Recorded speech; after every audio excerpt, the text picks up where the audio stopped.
Olá pessoal, muito bem-vindos à nossa próxima aula. A gente vai falar sobre mudança de unidades. Então, nessa aula eu quero introduzir para vocês o conceito de fator de conversão. Bem simples, quando a gente quer converter, por exemplo, de minutos para segundos, a gente precisa entender que a gente tem um fator de conversão que é de quantos segundos tem um minuto? 60 segundos, certo? Lembra o que acontece quando a gente pega a matemática e divide um número por ele mesmo? Por exemplo, se eu dividir 2 vezes 4 por 8, 2 vezes 4 é igual a 8, então isso dá 1, ok? E o que acontece quando eu multiplico alguma coisa por 1? Ela não se altera. Então, esse é o princípio fundamental do conceito de fator de conversão. Porque a gente vai identificar isso daqui, ó, 1 minuto é igual a 60 segundos. 1 minuto é igual a 60 segundos. O que nos dá essa relação. 1 minuto dividido por 60 segundos é igual a 1. A mesma coisa no inverso. 60 segundos dividido por 1 minuto é igual a 1. Certo?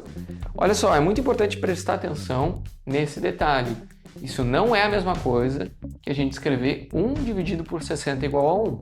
Ou 60 dividido por 1 igual a 1, porque a gente sabe que não é. Ok? Cada número, junto com a sua unidade, devem ser tratados conjuntamente. Então a gente está pegando essa matemática do fator de conversão. Ela leva em consideração que a unidade, o número junto com a unidade, ela tem que ser tratada conjuntamente. Então o que é igual a 1 minuto? 60 segundos. E não 1 com 60. Então a gente não vai cortar o 1 com 60. A gente vai cortar o minuto com 60 segundos. Ok? E aí a gente tem o 1. Como é que fica isso aqui na prática? Olha só, por exemplo, como é que a gente converte 2 minutos em segundos? Isso aqui a gente vai fazer vários exemplos, vai usar isso muito. Então, é uma aula só introdutória. Esse exemplo diz o seguinte, ó, 2 minutos. Se a gente pegar esses 2 minutos e multiplicar por 1, não alteramos em nada, certo? Agora, se a gente pega esse 1 e vê que esse 1 pode ser um fator de conversão do tipo, ó, 60 segundos por 1 minuto, isso aqui é 1, correto? Agora a gente pode identificar o minuto por minuto aqui e cortar. E a gente vai ter 2 vezes 60, que é 120, e sobra o segundo. Então 2 minutos é igual a 60 segundos. Talvez nesse exemplo mais simples não fique claro o poder do fator de conversão.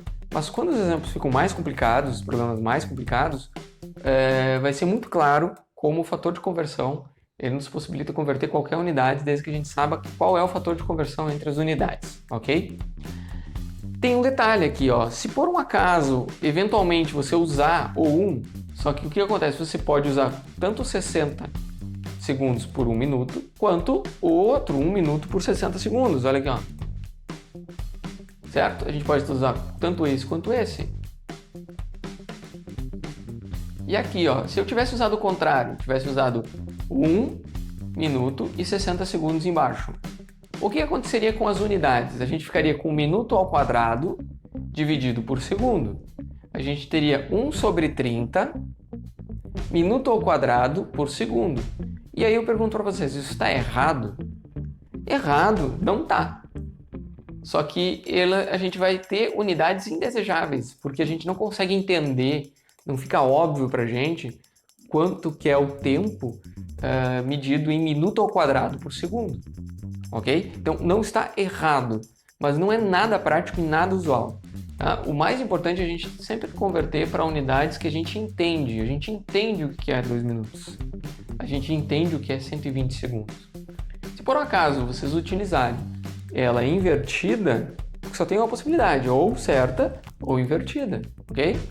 Aí você vai ver o seguinte, ó, se as unidades indesejáveis não desaparecerem, você inverte o fator e tenta novamente. Pronto, resolvido, ok? É assim que funciona o fator de conversão. Essa aula é mais curta e na próxima aula a gente vai falar sobre a primeira das unidades fundamentais, que é o comprimento. Vou contar uma historinha para vocês sobre como a gente chegou na medida de metro. Pergunto para vocês, você sabe o que é um metro em definição científica? Né? Então, na próxima aula você vai descobrir. Lembrando que a gente busca sempre o que é verdadeiro, o que é científico, comprovado, ok? Se inscreve no canal, se você ainda não se inscreveu, vai lá e se inscreve agora. E aproveita para dar o feedback sobre a aula. Se você gostou, né, comenta e avalia a nossa aula. Vejo vocês na próxima. Até mais!